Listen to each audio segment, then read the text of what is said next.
Yeah, pretty much bang nail on the head in regards to what you just said there. And having been a seller, a multiple time seller and a multiple times buyer, I know exactly what both camps are going through. So I Mm. operate between the lines, and make sure if there's any confusion or obstacles during the deal due diligence process, that I can smooth over those lines to get the deal continuing. Because as you know, some deals get what we call deal fatigue, where it's dragged on too long, and the buyer's going, "Oh, this is taking forever," or "Will I get funding?" And the seller's going, "Is this bloke actually going to buy the business? It's Mm. dragging on. I could have done X, Y, Z." So it's my job to smooth over sometimes them things.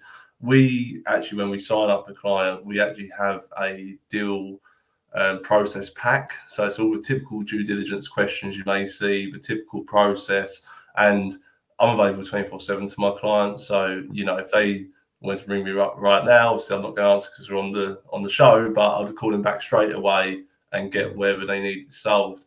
Now, with typical brokers, and not all, because there are a new gen of brokers Mm. coming through. I know you had Sam Doughty on a Yeah. 5D members call recently, and Sam Doughty's a typical new gen broker.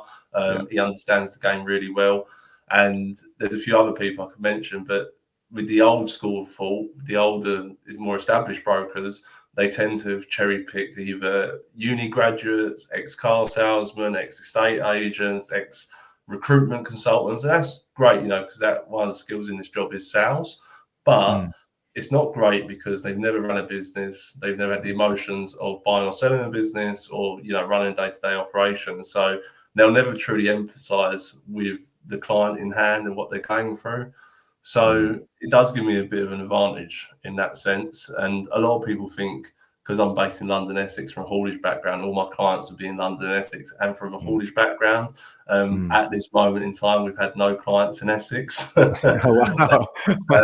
They're all nationwide, Yeah. and I find that beautiful. And one of the beautiful parts about this job, similar to deal makers searching for their first business to buy, you meet a breadth and width of interesting and wonderful characters who run these businesses and the types of businesses.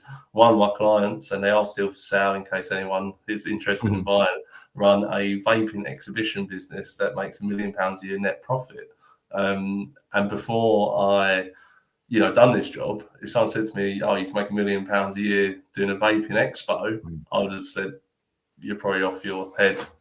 So Yeah. it's a really cool job.